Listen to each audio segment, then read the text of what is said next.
New ইয়র্কের নতুন mayor Zohran Mamdani একজন মুসলিম প্রগতিশীল নেতা ও ইসরায়েল বিরোধী অবস্থানের জন্য এখন বিশ্বজুড়ে আলোচনার কেন্দ্রে। নিউ ইয়র্ক সিটির মেয়র নির্বাচনে চমকপ্রদ এই ফলাফল ঘিরে তীব্র প্রতিক্রিয়া ছড়িয়েছে ইসরায়েল জুড়ে। কট্টর ডানপন্থী নেতারা বলছেন শহরটি এখন হামাস সমর্থকদের হাতে চলে গেছে। আর সেই অভিযোগের জের ধরে ইসরায়েলের এক মন্ত্রী সরাসরি আহ্বান জানিয়েছেন নিউ ইয়র্কের ইহুদিরা যেন শহর ছেড়ে ইসরায়েলে চলে আসে।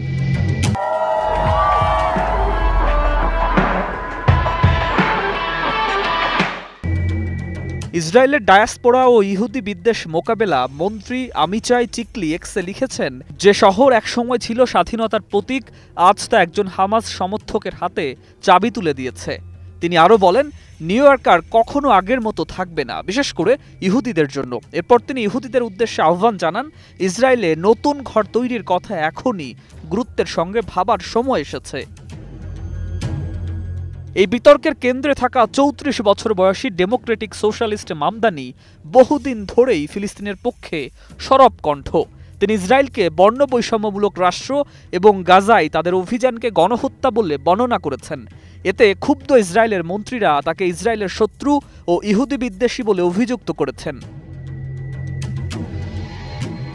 ইসরায়েলের উগ্রমন্ত্রী ইতামার বেন গাভির ও ডানপন্থী নেতা আভিগডর লিবারম্যান দুজনেই বলেছেন, নিউ ইয়র্ক এখন এমন একজনের হাতে গেছে যিনি বর্ণবাদী ও ইসলামপন্থী। এমনকি মার্কিন প্রেসিডেন্ট ডোনাল্ড ট্রাম্পও শেষ মুহূর্তে সামাজিক যোগাযোগ মাধ্যমে তাকে ইহুদিদের ঘৃণাকারী বলে অভিযুক্ত করেন। তবু সব বিতর্কের পরও নিউ ইয়র্কবাসী ভোট দিয়েছে মামদানিকে।